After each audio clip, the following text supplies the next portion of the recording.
हे प्रभु कौन एबे हब भाई ओ भौणी माने मालिका वचन हेगला सत आज्ञा हाँ मालिकार लेखा जाइतिला जे जेतबेले ओडिशा प्रति बहुत भयंकर विपद आसीबा पाई थिबो ना सेतबेले विशालकाय अजगर देखिबा पाई मिलिबो ठीक एबे सेया ही होउची आपण माने खबरटिकु सुनंतु। हीराकुद डैम रु बाहरिला अजगर साप सह सह गर्जन करुथुला हीराकुद बन्या पानी रे सीधा भासी आसीगला। दर्शक बंधु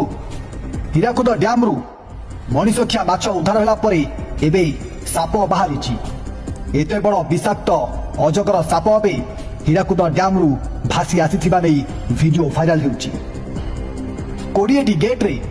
हीराकुद डैम रु अहरह बन्या पानी आसुथबा बेले से पानी रे अनेक जीवजंतु भासी आसुछंती भयानक विषाक्त जीवजंतु सहित मणिसखिया माछ मध्य बाहरुछंती किंतु माछ सहित आज गोटे एते बड़ 20 फुट लंबर अजगर साप कुआडे बाहरिथिबा नै आलोचना हेउछि। शुणिले तो आपण माने कौन कौन एबे सब शुणिबा पाए मिलुची शुणिले एई घटनाटी को बहुत आश्चर्य लगुची सतरे कौन पृथ्वी ध्वंस हो जिवो सतरे कौन कलिजुग शेष हो जिवो आपण मानकर मतामत कौन आपण माने टिके निहाती जणेबे रहिली जय जगन्नाथ।